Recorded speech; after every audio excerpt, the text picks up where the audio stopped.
하나님께서 주일 여러분들에게 주시는 말씀은 빌립보서 1장 20절부터 24절까지 말씀입니다. 빌립보서 1장 20절부터 24절까지 말씀입니다. 하나님의 말씀을 온 마음으로 받으시기를 바랍니다. 나의 간절한 기대와 소망을 따라 아무 일에든지 부끄러워하지 아니하고 지금도 전과 같이 온전히 담대하여 살든지 죽든지 내 몸에서 그리스도가 존귀하게 되게 하려 하나니 이는 내게 사는 것이 그리스도니 죽는 것도 유익함이라. 그러나 만일 육신으로 사는 이것이 내 일의 열매일진데 무엇을 택해야 할는지 나는 알지 못하노라. 내가 그들 사이에 끼었으니 차라리 세상을 떠나서 그리스도와 함께 있는 것이 훨씬 더 좋은 일이라. 그렇게 하고 싶으나 내가 육신으로 있는 것이 너희를 위하여 더 유익하리라. 아멘. 기도하시겠습니다. 거룩하고 자비로우신 하나님, 우리 모두 하나님의 말씀 앞에 섭니다. 말씀으로 찾아오시는 하나님을 갈망하게 하여 주시고 하나님 안에서 참된 기쁨과 만족을 누리게 하여 주시고 저희들이 온 마음으로 하나님을 사랑하며 하나님을 찬양하는 복된 예배자 되게 하여 주시옵소서. 성령께서 우리의 죄로 굳은 마음을 깨트려 주시고 진리의 말씀으로 하나님 우리의 마음을 부드럽게 하여 주시기를 원하나이다. 주의 말씀을 우리의 마음밭에 새겨주셔서 그 말씀이 우리에게 힘과 능력이 되는 것을 경험하게 하여 주시옵소서. 하나님께서 오늘도 우리에게 찾아와 주셔서 만나 주시기를 간절히 원하오며 예수 그리스도의 이름으로 기도드리옵나이다. 아멘. 하나님께서 우리를 창조하신 목적은 하나님을 예배하기 위함입니다. 하나님께서 우리에게 새 생명을 주셔서 새로운 피조물로 우리를 지으셨지요. 구원받은 모든 사람들의 삶의 목적은 하나님을 경배하는 것입니다. 이처럼 하나님을 예배하고 경배하지 않는 모든 사람들은 다른 것을 예배하게 됩니다. 그것을 우상 숭배라고 성경은 말합니다. 하나님께서 인간을 창조하실 때에 그 마음 안에 영원을 사모하는 마음을 심기어 주셨어요. 하나님을 갈망하고 그 하나님을 사모하는 마음을 심어 주셨지요. 그런데 하나님의 그 아름다움과 그 위대함과 탁월함을 발견하지 못하면 하나님이 창조하신 이 피조 세계에서 하나님 아닌 다른 것들을 더 사랑하고 또 찬양하고 예배하며 그렇게 우상 숭배자의 삶을 살아가게 되어 있습니다. 사람들은 탁월하고 위대하고 아름다운 것들을 추구해요. 몇 주 전 중학생인데 아주 탁월한 육상 선수에 관한 이야기가 뉴스에 나왔어요. 유튜브에 동영상이 그렇게 이제 돌아다녔더라고 합니다. 누군지 아십니까? 제가 이름이 예빈인데 김예빈인가 양예빈인가 양예빈이라고 하는 중학교 육상 선수입니다. 전국체전 1600m, 계주 400m, 그 다음에 200m에서 금메달을 땄대요. 1600m 계주를 하는 모습을 보면서 사람들이 감탄을 합니다. 마지막 주자로 뛰었는데 뒤에서부터 속도를 내서 추월해서 1등으로 그렇게 그 마지막 지점까지 이르렀어요. 그가 달리는 그 모습을 보고 여러 기사들이 이제 쏟아져 나왔습니다. 그러면서 그 기사 내용에 이게 있어요. 그의 활약에 네티즌들은 흥분을 감추지 못하고 있다. 각종 커뮤니티에서 그를 찬양하는 댓글이 이어지고 있다. 한 중학생인데 남들이 가지고 있지 못한 특별한 능력이 있어요. 뛰는 것이죠. 근데 너무나 잘 뛰는 거예요. 그 탁월함을 보고 사람들은 어떻게 한다고요? 이 기사에 보니까 찬양을 한대요. 이게 뭐예요? 그걸 예배하는 것이지요. 또 최근 해외 유명 축구 선수가 한국에 찾아왔습니다. 유벤투스라고 하는 이탈리아에 있는 그 최고의 구단에 속한 선수이지요. 이름이 뭐죠? 크리스티아노 호날두라고 하는 선수예요. 그 선수가 뛰는 모습을 사람들이 보기 위하여 40만 원, 많게는 40만 원, 뭐 적게는 7, 8만 원 되나요? 십수만 원의 값을 치르고 운동장에 갔어요.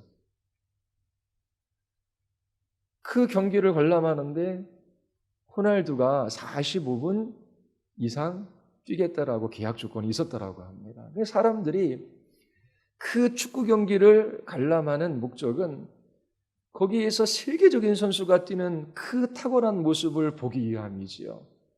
그걸 보고 사람들이 막 환호하고 찬양하고 기뻐합니다. 그런데 이 호날두 선수가 단 1분도 뛰지 않은 거예요. 사람들이 실망하기 시작했습니다. 왜냐하면 그 축구 선수의 탁월함을 보기를 원하는데 그걸 보기 위하여 값까지 치루었는데 근데 보지 못한 거예요. 그러니까 실망하고 소송을 건다라고 합니다. 한 사람의 축구 선수가 벤치에 앉아 있을 때는 그의 탁월함과 영광이 나타나지 않아요. 어디에서? 운동장에서 그의 탁월함과 그 위대함이 나타나는 것이지요. 그가 슈팅하는 장면을 보기를 원해요. 그가 골을 넣는 장면을 보기를 원해요. 그러면서 6만 명이 넘는 관중이 그 탁월한 선수를 보기 위하여 값을 치르고 거기에서 환호합니다. 이런 운동 경기를 관람하는 게 나쁜 것이라고 말하는 게 아니에요. 이 영광, 탁월함에 관해서 설명하기 위해서 이 말을 여러분들에게 드리는 것입니다. 만약 호날두가 축구 경기에 나왔어요. 그리고 사람들을 제치고 뭐 슛을 하고 그리고 골을 많이 넣었어요. 다른 축구 선수에게서 찾아볼 수 없는 그 위대함과 탁월함을 봤어요. 사람들은 기뻐하고 막 박수치고 환호해요. 그것이 예배예요. 예배. 이처럼 사람들은 탁월하고 위대하고 아름다운 것들에 열광해요. 단지 운동선수뿐만 아니지요. 제 아내도 김연아 선수가 예전에 올림픽에서 그 스케이트를 타는 것을 보고 감탄을 해요. 그리고 또 봐요. 또 봐요. 왜요? 아름답기 때문에, 위대하기 때문에. 그런데 요즘에 아이돌 뭐 BTS, 뭐 뮤직비디오 같은 거 뭐 1만 뷰가 넘었다 그러지요. 그리고 콘서트에 가는데 한 번 가는 게 아니라 2번 가고 3번 가고 4번, 5, 6번씩 가요. 그리고 앨범을 사는데 요즘에 CD 누가 듣습니까? 1장, 2장, 3장, 4장, 뭐 10장, 100장까지 사는 사람이 있대요. 왜냐하면 그 아이돌 가수 아니면 이런 BTS 같은, BTS 아시나요? 우리 권사님? 방탄소년 아시죠? 거기에서 무엇인가 탁월함과 위대함과 아름다움을 발견했기 때문에 수십만 명의 관중들이 그것을 보기 위하여 새벽부터 줄을 서고 그 콘서트에서 몇 시간씩 서서 환호하며 박수치고 열광해요. 그렇게 콘서트 가는 게 나쁘다라고 말하는 거 아니에요. 왜요? 그 마음속에 하나님께서 심기어 놓으신 것이 있는데 탁월하고 아름답고 위대한 것을 열광하고 그것을 기뻐하고 그것을 찬양하고 그것을 즐거워하는 그런 마음을 심어 놓으셨어요. 부모들은 자녀들이 좋은 대학교에 가고 그리고 뭐 그렇게 뭐 관직에 오른다 그러지요. 높은 지위에 오르면 어떻게 해요? 그 자녀로 인하여 막 자랑해요. 박수를 치지요. 왜요? 그게 탁월함이 있기 때문에. 그래서 무엇인가 자녀를 막 자랑하는 부모들이 있어요. 이 내 자녀가 다른 자녀에 비해 이렇게 효도도 잘하고 이렇게 공부도 잘하고 이렇게 잘난 아이다. 마음 놓고 자랑하지 않지만 마음속에 막 기쁨이 넘쳐요. 왜요? 그 자녀 안에서 탁월함을 보기 때문이에요. 하나님께서 그러한 마음을 심기어 주신 거예요. 사람들은 이처럼 운동선수나 가수나 아니면 하나님께서 창조하신 이 세계에 있는 그 무엇을 보고 그렇게 환호하고 감동하고 박수치고 찬양하고 예배해요. 그런데 정작 그 모든 것을 창조하신 하나님의 아름다움과 영광과 위대함은 보지 못해요. 왜요? 영적으로 눈이 멀어 있기 때문에 그렇습니다. 하나님을 찬양하고 예배하지 않는 모든 사람들은 우상 숭배자가 돼요. 그 우상을 닮아갈 수밖에 없는 것입니다. 하나님께서 하나님의 영광을 두 가지 방식으로 나타나셨어요. 축구 선수는 그 영광을 어떻게 축구장에서 볼 수 있지요? 음악가는, 지휘자는 그 오케스트라를 지휘하는 현장 속에서 그의 영광과 탁월함을 볼 수 있어요. 하나님의 영광을 어디에서 볼 수 있을까요? 자, 저를 보십시오. 눈을 뜨고 하나님의 영광, 하나님께서 창조하신 세계를 통하여 하나님의 영광을 보는 거예요. 하나님이 창조하신 이 세계는 하나님의 영광을 우리에게 나타내는 극장이다. 다윗이 하나님께서 창조하신 하늘과 하늘의 해와 별들을 보며 하나님의 높고 위대하심을 찬양해요. 다른 사람의 눈에는 하나님의 이 솜씨, 그 영광, 탁월함이 안 보이는데 다윗 눈에는 보이는 거예요. 이처럼 하나님께서 창조하신 세계를 통하여 하나님의 영광을 나타내실 뿐만 아니라 특별히 하나님께서 이 인류의 역사 가운데 죄인들을 구원하시는 그 구속의 역사 가운데 하나님의 영광을 나타내 보여주셔요. 하나님이 얼마나 높고 위대하시며 얼마나 탁월하신 분이신지 이 역사 가운데 하나님께서 찾아오셔서 죄인들을 구원하시는 그 역사의 그 한 장면마다 하나님께서 하나님의 영광을 보여주시는 거예요. 이스라엘 백성들이 종되었던 애굽 땅에서 탈출을 하지요. 그런데 앞에 홍해가 가로막고 있어요. 뒤에서는 애굽의 군사들이 쫓아옵니다. 하나님께서 모세에게 그 지팡이로 물에 갖다 대라고 말씀하셨어요. 물이 갈라집니다. 그리고 이스라엘 백성들은 이 홍해를 지나가요. 그런데 애굽의 군사들이 뒤따라올 때에 이 물이 닫혀져서 그들이 수장되지요. 이 이스라엘 백성들은 이 홍해를 가르고 나서 막 춤을 추고 북을 치고 그러면서 막 찬양하고 하나님을 예배해요. 왜요? 거기에서 하나님의 영광, 그 홍해를 가르시는 하나님의 능력, 그 하나님의 위대함, 하나님의 탁월하심을 보았기 때문에 그래요. 하나님의 영광이 가장 찬란하게 드러난 그곳이 있어요. 바로 예수 그리스도 그분 안에서입니다. 그리고 예수 그리스도의 십자가의 그 사랑 안에서, 십자가의 죽으심 안에서 하나님의 영광이 가장 찬란하게 나타나요. 그런데 사람들은 눈이 멀어서 하나님이 얼마나 탁월하고 위대하고 아름다우신 분이신지를 모르는 것입니다. 그러면 하나님께서 창조하신 이 땅에 있는 것을 하나님 대신 예배하며 살아가요. 그것이 우상숭배라고 여러분들에게 말씀을 드렸습니다. 하나님께서 우리를 창조하시고 구원하신 목적은 이 땅에서 하나님을 찬양하는 예배자가 되게 하기 위함이에요. 이처럼 하나님의 영광을 보고 그 하나님이 얼마나 높고 위대하고 탁월하신 분이신지를 자신들의 삶 가운데 나타내며 드러내며 살아가도록 하나님께서 우리를 부르셨어요. 이처럼 하나님의 영광을 나타내는 예배자의 삶을 살아가기 위해서 우리 밖이 아니라 우리 마음 안에 어떤 일이 일어나야 하는 것입니다. 지난주에 말씀드린 것처럼 신약 성경은 놀랄 정도로 외적인 의식으로서의 예배에 대해서 언급하지 않아요. 하나님을 향한 마음의 내적 경험으로서의 예배에 관해서 강조하고 있습니다. 구약 성경에서 예배하다, 경배하다라고 하는 단어, 엎드려 절하다라고 하는 의미를 가지고 있어요. 이 구약에서 예배하다라고 하는 이 단어는 내적 마음의 상태를 드러내기보다 외적이고 형식적인 것을 나타내는 단어예요. 구약 백성들이 하나님을 예배하기 위해서는 특정한 장소에 가야만 했어요. 성전에 가야 했지요. 그리고 특정한 의식을 가지고 어떤 형식을 가지고 하나님을 예배할 수 있었기 때문입니다. 그러나 서신서에 보면 구약에서 예배하다라고 사용했던 이 단어가 전혀 사용되지 않아요. 신약 성경 복음서와 요한계시록에만 사용합니다. 사람들이 예수님 앞에서 공경하는 마음을 가지고 엎드려 절할 때에, 또 하늘에서 천사와 장로들이 하나님 앞에서 엎드려 절하는 그 모습을 묘사할 때만 사용해요. 그 외에 서신서에서는 이 단어를 찾아볼 수 없습니다.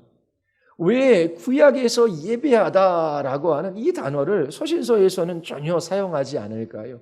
그 이유가 무엇이겠습니까? 외적인 형식보다 더 중요한 것이 있음을 알려주기 위해서이지요. 지난주 예수님께서 성전에 관하여 어떠한 생각을 가지고 계시고 어떠한 태도를 취하셨는지 살펴봤어요. 예수님께서 성전에서 매매하는 자들을 내어 쫓으십니다. 그리고 이사야서 56장 7절 말씀을 인용하셔서 내 집은 만민이 기도하는 집이라 말씀하시지요. 왜 예수님은 내 집은 만민이 예배하는 집이다, 제사하는 집이다라고 말씀하시지 않으셨을까요? 예수님의 초점이 유대인들의 외적인 희생제사가 아니라 하나님과의 개인적인 교제에 있었기 때문에 그래요. 유대인들에게 있어 이 성전은 너무나 중요한 곳이에요. 이 성전에 하나님의 임재가 있지요. 그래서 성전이 있는 이 예루살렘은 결코 망하지 않을 것이다. 그 이유는 하나님이 우리와 함께 하시기 때문에 하나님보다 이 성전을 더 소중하게 생각하게 돼요. 그런데 예수님께서 뭐라고 말씀하십니까? 이 성전을 내가 허물고 사흘 만에 다시 짓겠다라고 말씀하셔요. 예수님 자신을 참된 성전이라고 말씀하시는 것이지요. 이제는 하나님을 만나기 위해 성전으로 갈 필요가 없어요. 신약의 성도들은 예수님 안에서 하나님을 예배하고 또 하나님을 만날 수 있게 된 거예요. 요한복음 4장 24절에 보면 예수님은 사마리아 여인에게 이렇게 말씀하셔요. 예배를 예배되게 하는 것은 장소가 아니라 영과 진리이다. 참된 예배는 성령 하나님께서 진리의 말씀으로 우리의 마음 안에 일어나게 하는 어떤 것이다 라고 하는 거예요. 마음 안에 일어나는 그 어떤 것이 예배의 본질을 정의하는 데 매우 중요해요. 마태복음 15장에 보면 이 백성이 입술로는 나를 공경하되 마음은 내게서 멀도다. 사람의 계명으로 교훈을 삼아 헛되이 경배하도다. 아무리 예배당에 오고 일정한 형식과 절차를 밟아 하나님을 예배했다라고 할지라도 그 마음의 중심에 어떤 것이 없으면 그것은 헛된 예배라고 말하는 것입니다. 신약 성경은 특정한 장소나 형식적인 예배가 아니라 삶의 전반에 걸친 내적이고 영적인 예배를 또한 강조합니다. 예배는 장소와 시간과 의식을 넘어서서 우리의 모든 삶 속에서 나타나요. 하나님께서 우리를 언제나 모든 삶의 영역 속에서 하나님을 예배하는 예배자로 부르셨어요. 단지 주일에 이 예배당에 찾아 나와서 하나님을 예배하는 것, 그것만으로 족한 것이 아니에요. 오히려 신약 서신서는 삶으로서의 예배를 훨씬 더 강조하고 있습니다. 여러분들이 일주일 동안 하나님께서 허락하신 그 모든 삶의 자리 속에서 먹든지 마시든지 무엇을 하든지 하나님의 영광을 위하여 살아가는 그 삶이 예배자의 삶이에요. 또 무엇을 하든지 말에나 일에나 다 예수의 이름으로 하고 그를 힘입어 하나님께 감사하며 살아가는 그 삶이 예배자의 삶이지요. 여러분들이 한 주간 동안 말에나 일에나 아니면 그 모든 것에 있어서 하나님이 하나님 되심을 인정하며 그 하나님을 예배하는 삶을 살아가지 않았다면 이 공적인 예배의 자리가 헛될 수 있는 거예요. 그냥 특정한 장소에서 특정한 형식을 가지고 그냥 예배했다라고 하는 그 행위에 만족하는 것이지요. 여러분들의 마음의 중심 안에 어떤 일들이 일어나서 그 마음으로부터 모든 삶 속에서 하나님을 예배하는 이 예배자의 삶을 살아가도록 하나님께서 우리를 부르신 거예요. 지난 한 주간 하나님을 기뻐하며 그 하나님 안에서 참된 만족을 누리고 하나님이 하나님이시기에 여러분들의 온 삶으로 그렇게 찬양하며 사셨습니까? 하나님을 예배하지 않는 사람은 반드시 하나님 대신 우상을 섬기게 되어 있어요. 자, 오늘은 예배가 무엇인지 여러분들에게 간단하게 말씀드리고자 합니다. 예배는 성령과 진리로 말미암아 우리의 마음 안에서 일어나는 어떤 거예요? 예배는 이 마음의 경험으로부터 나오는 것입니다. 성령께서 그 진리의 말씀을 가지고 우리의 마음 안에 어떤 일을 하셨을까요?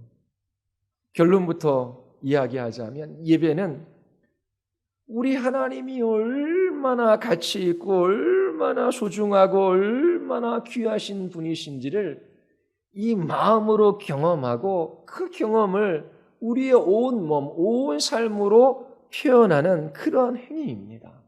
다시 말씀드릴게요.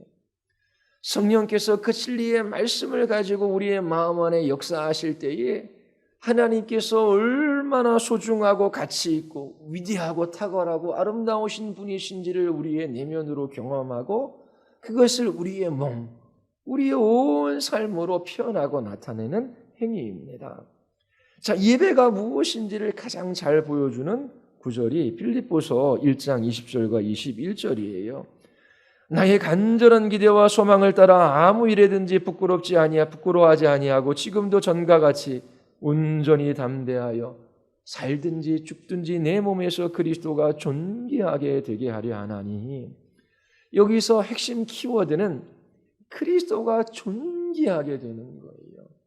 이 존귀하다라고 하는 이 단어의 문자적 의미는 그 옷에 달린 장식의 크기를 늘리는 것. 그리고 이렇게 수를 놓으면 그 수의 그 수를 이렇게 증가시키는 것. 그래서 이게 더 아름답게 보이고 더 그 사람의 신분과 지위가 높게 보일 수 있도록 장식품을 더 크게 매달고 그리고 막 옷에 놓는 수를 그것도 늘리는 것. 그게 존귀하다라고 하는 의미예요. 바울에게 간절한 기대와 소망이 있어요. 하나님, 내 소망, 내 꿈, 내 기대, 나의 바람은 이것밖에 없어요. 그것은 무엇을 하든지 죽든지 살든지 언제나 예수 그리스도만을 존귀하게 여기는 예배자가 되는 것입니다. 예수님이 높임을 받는 것입니다. 이처럼 바울의 간절한 기대와 소망은 자기 자신의 삶 전체를 통해서 예수 그리스도 그분을 찬양하고 예배하는 거예요. 사도 바울이 이처럼 예수 그리스도만을 예배하기를 갈망하고 있어요. 그 이유가 무엇인지를 21절이 설명해 주고 있습니다. 왜냐하면 내게 사는 것이 그리스도니 죽는 것도 유익하기 때문입니다. 이것이 예배의 정수, 예배의 본질이에요. 20절에서 살든지 죽든지 내 몸에서 그리스도가 존귀하게 되기를 원했지요. 그리고 21절에서는 내게 사는 것이니 그리스도니 죽는 것도 유익하니라. 자, 이처럼 살든지 죽든지와 21절에 사는 것과 죽는 것이 조화를 이루고 있어요. 그걸 나누어서 두 가지로 말하면 이렇게 사도 바울이 고백하는 거예요. 나의 간절한 기대와 소망은 죽음으로 내 몸에서 그리스도가 존귀하게 되는 것입니다. 왜냐하면 내게 죽는 것도 유익하기 때문입니다. 바울은 자기 자신의 죽음으로 그리스도가 존귀하게 되기를 간절히 바라고 있어요. 왜냐하면 그의 마음 안에서 지금 죽음을 유익한 것으로 경험하고 있기 때문입니다. 바울에게 있어 죽음이 왜 유익합니까? 23절이 우리에게 보여주고 있어요. 내가 그들 사이에 끼었으니 차라리 세상을 떠나서 그리스도와 함께 있는 것이 훨씬 더 좋은 일이라. 내가 바라는 것이 있습니다. 그것은 세상을 떠나서 그리스도와 함께 있는 것입니다. 그것이 내게는 훨씬 좋은 일입니다. 지금 사도 바울은 삶과 죽음을 통하여 그리스도만 예배하기를 원해요. 그 이유가 뭐예요? 지금 21절에서 죽는 것도 유익하대요. 그러면 왜 죽는 거가 유익해요? 죽어야 예수 그리스도를 만날 수 있고 그분과 더 친밀한 교제를 누릴 수 있기 때문에 그래요. 지금 사도 바울의 내면 안에 무엇을 경험했냐면 이 세상에서 가장 소중하고 귀하고 존귀한 분은 예수님 한 분밖에 없다. 참된 보화는 예수 그리스도다. 그것을 경험한 거예요. 그러니까 죽어서 예수 그리스도를 만나는 것을 그토록 소망하고 있는 것입니다. 바울에게 있어서 죽음은 너무나 유익한 거예요.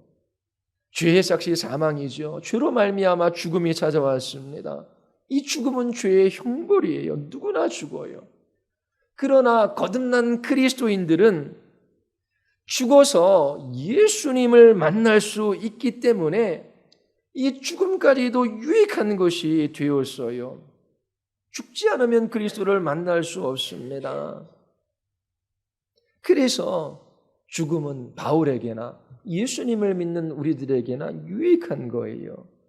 이처럼 바울은 예수님을 최고의 보화로 여기기에 죽음까지 유익한 것으로 여기는 거예요.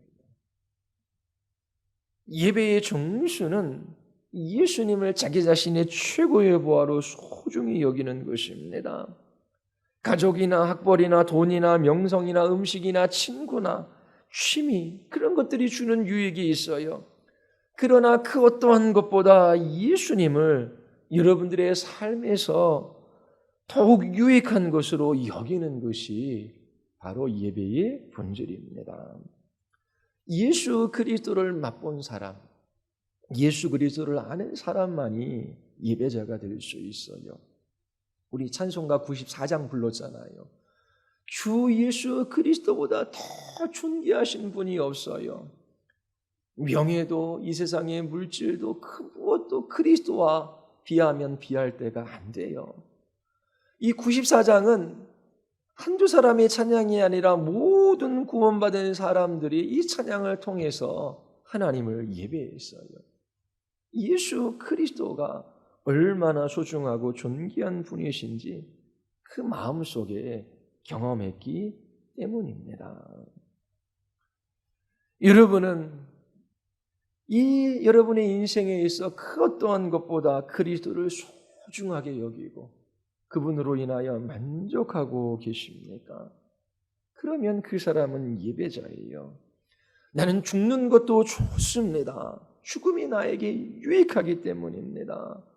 이 죽음을 통하여 나는 그토록 간절히 바라던 주님을 만나 배울 수 있기 때문에 주님과의 교제 속에서 더 큰 기쁨을 누릴 수 있기 때문입니다.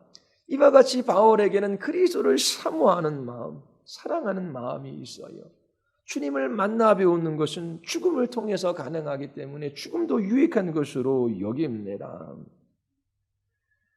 우리는 죽음을 기쁨으로 맞이할 수 있어요. 우리의 마지막 날이 하나님을 향한 최고의 예배의 날이 될 수 있어요. 왜요? 그 영광스러운 주님을 우리의 최고의 상급으로 받는 날이기 때문에 그래요. 여러분, 이 세상에서 최고의 복은 하나님이 선물로 주신 자녀나 건강이나 이 세상에서의 번영이나 성공이 아니지요. 하나님께서 여러분들에게 정말 좋은 것을 주고자 하셔요. 가장 좋은 것이 무엇입니까? 예수 그리스도예요. 부모가 자녀들에게 좋은 것을 주기를 원해요. 돈도 주고 사달라는 장난감도 사주고 하고 싶은 일이 있으면 다 하게 해줘요. 다 주고 싶어요. 그런데 그러한 선물을 줄 때에 그 선물을 통하여 이 자녀들이 그 선물을 주는 이 부모, 그래서 이 부모는 나의 아빠, 나의 엄마다. 부모 자체가 최고의 선물이 되어야지 그게 복된 것이지요. 하나님께서 주시는 선물이 아니라 하나님 자신이 우리에게 최고의 상급입니다. 바로 사도 바울은 이것을 내적으로 경험한 거예요. 예수님이 가장 귀한 보아이시기에 죽음을 통하여 그리스도를 존귀하게 되기를 원해요. 그 죽는 것을 기뻐하고 찬양해요. 우리는 그 모습을 통하여 예배자의 모습을 봐요. 예수 그리스도를 가장 소중하게 여기는, 가치 있게 여기는 예배자의 모습이지요. 그리고 또 하나 20절에서 나의 간절한 기대와 소망은 나의 삶 가운데 그리스도가 존귀하게 되는 것입니다. 왜냐하면 내게 사는 것이 그리스도이기 때문입니다 라고 말합니다. 왜 바울은 그의 삶 속에서 그리스도가 존귀하게 되기를 바랍니까? 그의 모든 삶 속에서 예수 그리스도만 예배하기를 원하는 이유가 무엇입니까? 빌립보서 3장 8절이 이야기를 해요. 또한 모든 것을 해로 여기면 내 주 예수 그리스도를 아는 지식이 가장 고상하기 때문이라. 내가 그를 위하여 모든 것을 잃어버리고 배설물로 여기면 그리스도를 얻고, 사는 것이 그리스도다라고 하는 말의 의미는 예수 그리스도를 얻는 것에 비하면 그 외에 나머지 것들은 없어도 된다라고 하는 거예요. 예수 그리스도가 최고의 보아이시기에 예수 그리스도가 있으면 모든 것을 가진 것과 같고, 예수 그리스도가 없으면 이 세상에 있는 모든 것을 가져도 아무것도 가지지 않는 사람이라는 것을 이 바울이 내면적으로 경험한 것입니다. 그리스도를 최고의 가치로 그의 마음 안에서 경험했기 때문에 나는 이 땅에서 오직 예수 그리스도만을 알기를 원합니다. 나머지 모든 것은 똥입니다. 배설물입니다. 나는 그리스도를 얻고자 합니다. 이게 예배예요. 예배의 정수예요. 예수 그리스도가 가장 귀한 보아이기 때문이지요. 그리스도인들은 삶과 죽음을 통하여 예수 그리스도만 존귀하게 여김받기를 원합니다. 바로 가장 소중한 보아가, 가장 가치 있는 분이 예수 그리스도이기 때문에 그래요. 삶과 죽음을 통틀어 그리스도보다 더 소중한 것이 없기 때문이지요. 그래서 그리스도인들은 자기 자신의 삶과 죽음을 통하여 예수 그리스도가 얼마나 존귀하고 아름답고 소중하고 위대하고 탁월하신 분이신지를 나타내기를 갈망해요. 바울이 나는 삶과 죽음을 통하여 예수 그리스도만 존귀하게 되기를 원합니다. 예수 그리스도의 그 탁월함과 아름다움과 위대함이 나의 이 몸속에서 더 증가되어 나타나기를 원합니다. 그렇게 예배하기를 원하는 그 이유가 뭐예요? 그의 마음 안에 예수님을 최고의 보아로 경험했기 때문에 그래요. 이처럼 예배의 본질은 성령께서 진리의 말씀으로 우리의 내면 안에 어떤 일들을 일으키는 것인데, 그것은 예수 그리스도를 가장 귀중한 보아로 여기는 거예요. 그래서 질그릇 같은 인생 가운데 참된 보아를 소유했어요. 그 보아이신 예수 그리스도 한 분으로 인하여 기뻐하며 만족해야 하는 것이 바로 예배입니다. 그리스도를 가장 소중하고 귀하게 여기는 거예요. 오늘 예배하기 위하여 이 자리에 여러분들이 모여 있지요. 우리는 이곳에서 하나님을 갈망해요. 하나님 안에서 최고의 만족을 추구합니다. 우리는 우리의 가장 큰 상급으로 하나님을 추구해요. 우리의 영혼의 음식으로 하나님을 갈망하지요. 우리의 최고의 기쁨으로 하나님을 그렇게 추구합니다. 왜요? 하나님, 예수 그리스도 그분이 이 바울의 고백처럼 가장 귀한 보화인 것을 경험했기 때문에 그래요. 그리스도를 가장 소중한 보화로 여기는 것, 그리고 그분을 높이고 그분 안에서 기뻐하는 것, 그것이 바로 예배입니다. 마지막으로 예배자의 태도에 관해서 여러분들에게 말씀을 드리고자 해요. 기독교 신앙은 금욕주의가 아닙니다. 최고의 행복을 추구해야 돼요. 최고의 기쁨을 추구해야 합니다. 여러분, 운동장에 가서 운동 경기 즐기십시오. 저도 축구 되게 좋아하거든요. 그리고 가수 콘서트장도 가십시오. 그리고 아름다운 자연 경치를 보기 위해 여행도 떠나십시오. 그런데 거기에서만 끝나면 그 즐거움은 잠시 있다가 사라져요. 그리고 우리는 죽어요. 잠시의 기쁨과 즐거움입니다. 그런데 그 기쁨, 그 즐거움, 그 만족함과 비교할 수 없는 최고의 기쁨, 최고의 만족이 있어요. 예수 그리스도 그분 안에. 그래서 여러분들이 온 마음으로 하나님을 추구해야 돼요.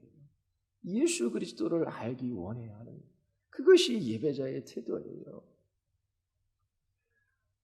주일 아침 이 예배 여러분들이 왔어요. 근데 가장 기본적인 태도는 여러분들의 손에 무엇인가를 가득 들고 와서 하나님께 드리는 것이 아니에요. 빈손으로 와서 하나님께로부터 받는 것이 예배입니다. 여러분들이 예배 중 받는 것은 바로 하나님 자신이에요. 그래서 예배자는 언제나 하나님을 향하여 굶주려 있어요. 오, 사슴이 시냇물을 찾기에 갈급한 같이 내 영혼이 하나님을 갈망합니다. 이와 같은 갈망은 하나님을 향한 예배가 돼요. 하나님, 제가 간절히 기대하고 소망하고 바라고 원하는 것이 있어요.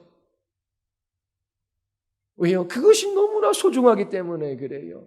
뭘 원합니까? 뭘 기대합니까? 이 예배에서 뭘 소망합니까?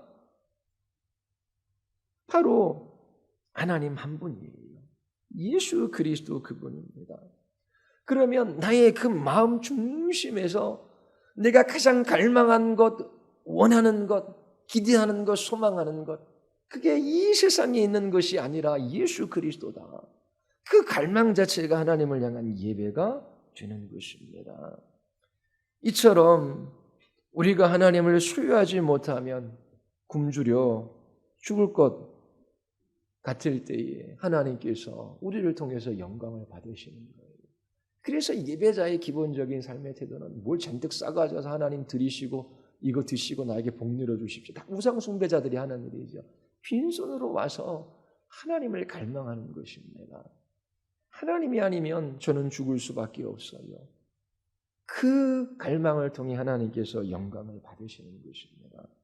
또 하나는 하나님 안에서 만족하는 거예요. 하나님 중심이 되어야 하는 것입니다. 하나님 이 세상에 돈도 인기, 취미, 가족, 직업, 운동, 친구 그 어떤 것도 하나님 우리의 마음의 중심에 있기를 원하지 않습니다. 하나님이 주신 선물도 우리에게 만족함이 되지만 내 영혼의 참된 만족은 하나님 한 분밖에 없습니다. 그렇게 하나님을 중심에 두고 그 하나님 한 분으로 만족하려고 하는 그것이 바로 예배자의 모습입니다. 보통 예배 드리다라고 하는 말을 해요. 그런데 그렇게 해도 되겠지만 그것이 좀 오해를 불러일으킬 수 있어요. 예배 드리다라고 할 때 그 예배 드리는 주체가 누구예요? 우리가 되는 거잖아요. 그렇죠? 내가 와서 찬송하고 기도하고 헌금하고 해서 하나님께 뭔가를 드리는 것으로 착각하는 거예요. 근데 그게 예배가 아니라고 하는 거예요. 예배의 중심은 우리가 아니에요. 우리의 초점이 하나님으로부터 멀어져서는 안 돼요. 하나님으로부터 멀어지고 자기 자신이 드리는 어떤 행위에 초점을 맞추는 것, 그건 예배자의 태도가 아닙니다. 하나님, 저 그래도 주일날 안 빠지고 예배의 자리에 와 있어요. 저 찬양하고 기도하고 헌금도 했어요. 하나님, 저 예배했어요. 뭐예요? 내가 한 것에 초점이 맞춰져 있잖아요. 왜 예배하러 옵니까? 이건 의무이자 특권이에요. 왜요? 콘서트장에 가가지고 내가 좋아하는 아이들 가수 공연 보는 거, 그 탁월함과 아름다움과 그 주음을 경험하고 만족하잖아요. 그러면 누가 공짜 티켓을 줘요? BTS 그 콘서트에 가는 거. 막 기뻐하잖아요. 즐거워하잖아요. 왜? 그 아름다움을 알기 때문에. 그런데 예배의 자리는 하나님께서 모든 삶이 예배의 자리가 되게 하시고 또 일주일에 한 번 이게 공적인 예배의 자리로 우리를 모으셔요. 얼마나 영광스럽고 이게 얼마나 놀라운 자리입니까? 근데 이게 예배를 모르기 때문에 뭔가 하나님 앞에 드리고 하나님으로부터 선물을 받으려고 하는 시도를 하는 거예요. 그러니까 예배 드린다라고 하는 거죠. 그게 아니라 예배하는 것이지요. 빈손 들고 와 하나님을 갈망하고 그 하나님을 그 마음의 중심에 두고 그 하나님 한 분으로 기뻐하며 만족하고자 하는 그것이 예배자의 태도입니다. 그리고 또 하나, 이처럼 예배의 본질이 하나님을 갈망하고 그 하나님 안에서 만족하는 것이라고 할 때에 예배를 수단으로 삼는 것이 아니라 예배 자체가 목적이 되어야 하는 거예요. 예배를 통해서 다른 것을 얻으려고 하는 것은 참된 예배가 아닙니다. 많은 목회자와 성도들이 예배 자체를 목적으로 삼기보다 수단으로 어떤 것을 얻어내려는 수단으로 많이 생각해요. 자, 헌신 예배, 치유, 집회라고 하고 치유 예배, 음악 예배, 또 그 다음에 계엄 예배, 돌 예배, 하잖아요. 그러면 아이가 태어나서 돌이 됐어요. 그러면 모여서 예배하는 것 자체가 나쁘지 않지요. 그런데 왜 예배합니까? 예배 자체가 목적입니까? 수단으로 삼을 수 있어요. 기업을 했어요. 가서 예배할 수 있지요. 그런데 거기서도 제가 좀 큰 교회에 있었잖아요. 그렇죠? 담임 목사님이 오면 너무나 좋아해요. 부목사가 오지 않고 여자 전도사님이 오면 별로 안 좋아해요. 왜냐하면 담임 목사님이 능력이 있는 것처럼 생각되어져요. 그래서 와서 복을 빌어주면 전도사가 와서 복 빌어주는 것보다 훨씬 이 장사가 잘 될 것 같은 거예요. 이게 담임 목사님 안 온다 그러면 실망하는 거예요. 이게 목회자를 영매 취급하는 것이지요. 영적인 복을 어떤 그런 영적인 능력이 있는 목회자를 통해서 받으려고 하는 시도. 그래서 계엄 예배 때 돼지머리 해놓고 거기도 엎드려 절하서 이 장사 잘 되게 해주십시오. 그렇잖아요. 돼지머리 자체를 목적으로 삼지는 않잖아요. 귀신이라도 와서 먹고 뭘 해달라는지 잘 모르겠어요. 그런데 뭔가 예배를 수단으로 삼는 것은 바른 태도가 아니에요. 헌신 예배, 사람들의 헌신을 끌어내기 위하여 예배하는 것도 바른 것이 아니지요. 사람들에게 어떠한 사역을 하게 하고 사람들을 끌어모으고 특정한 사람들을 겨냥해서 그들로 하여금 어떻게 뭘 하게 하기 위하여 예배라고 하는 것을 붙이는 것은 좋은 것이 아닙니다. 예배를 수단으로 해서 자기 자신들이 원하는 것을 얻어내려고 하는 그것은 참된 예배가 아니에요. 예배를 통하여 그 하나님을 갈망하고 하나님 안에서 만족할 때 그것은 예배를 수단으로 삼는 것이 아니지요. 왜냐하면 하나님을 향한 참된 정서는 그 자체가 목적이 되기 때문에 그래요. 아내를 향해서도 당신은 나의 기쁨이야. 왜냐하면 나 밥도 해주지, 빨래도 해주지, 집에 오면 청소도 잘해놓지. 그래서 나는 당신을 기뻐해. 그러면 그 아내 자체가 목적이 아니라 내가 원하는 다른 것을 위한 수단이 되잖아요. 아이들과 놀아줘요. 함께해요. 아이고 이렇게 놀아주면 얘네들이 나에게 말도 잘 듣고 그리고 그렇게 착하게 이렇게 순종하며 하겠지. 그러면 자녀들과 교제하는 그것 자체 자녀를 기뻐하는 것이 목적이 아니라 자기 자신의 수단 목적을 위하여 그 자녀들과 교제하는 것이지요. 그러면 그것은 상대방에 대한 신뢰입니다. 하물며 하나님 자신이 목적이 아니라 하나님을 수단으로 삼아 예배를 수단으로 삼아요. 그러면서 자기가 원하는 것을 얻어내려고 하는 그 예배가 어떻게 참된 예배일 수 있습니까? 하나님을 갈망하며 하나님 안에서 최고의 만족을 추구하고 그 예배 자체가 목적이 되는 그것이 바로 바른 예배자의 모습입니다. 여러분, 해봤잖아요. 여행도 해보고 좋은 것도 먹어보고 그리고 이런저런 일 다 해봤잖아요. 그 기쁨과 즐거움이 있지만 진짜 만족이 있습니까? 참된 즐거움이 있습니까? 다 지나가고 죽음이 찾아와요. 죽음 넘어서까지 끌고 갈 수 있는 게 아무것도 없어요. 그런데 그리스도인들은 죽는 것도 유익해요. 죽음을 통하여 그리스도를 예배할 수 있어요. 삶도 그 모든 삶의 영역 속에서 하나님을 예배하는 예배자의 삶을 살아가요. 얼마나 복됩니까? 하나님께서 여기에 모여있는 모든 이들에게 하나님 자신을 최고의 상급으로 여러분들에게 주시기를 바라요. 하나님이 나의 하나님, 나의 아버지라고 고백할 수 있게 되기를 바라요. 그래서 여러분들의 모든 삶의 자리에서 언제나 무엇을 하든지 하나님이 하나님 되심을 인정하며 그 하나님이 얼마나 선하시고 얼마나 사랑이 풍성하시고 얼마나 좋으신 분이신지 그 하나님이 얼마나 높고 위대하신 분이신지 여러분들의 그 믿음을 통하여 하나님께서 영광 받으시는 복된 예배자의 삶을 여러분들이 살아갈 수 있게 되기를 바랍니다. 이것이 최고의 복입니다. 우리 같이 기도하시겠습니다. 우리 이 시간 기도할 때에 하나님, 나그네요 외국인의 삶을 살아가는 이 도상에서 또 죽을 몸 가운데 살아가는 이 인생의 날동 속에서 탄식이 있습니다. 고난이 있습니다. 하나님, 고통이 있습니다. 예수 그리스도도 고난받으시고 십자가에서 죽으셨지요. 그 앞에 있는 즐거움을 위하여 그 모든 것을 개의치 아니하셨습니다. 하나님, 우리도 주님 만나 뵈올 영광의 날이 그렇게 우리 앞에 기다리고 있습니다. 그리고 예수님 자신을 우리에게 가장 귀한 상급으로 주셨지요. 저희들이 날마다 예수 그리스도를 먹고 마시며 그분을 힘입어 감사하며 살아가기를 원합니다. 한 주간도 전심으로 주님 의지하게 하시고 하나님이 어떤 분이신지를 우리의 입술로, 우리의 몸으로, 우리의 삶으로 나타나는 예배자의 삶을 살아가게 하여 주시옵소서. 우리와 우리의 자녀들이 하나님만 예배하는 이 복을 누리게 하여 주시옵소서. 눈을 열어 주를 보게 하여 주시옵소서. 같이 기도하시겠습니다.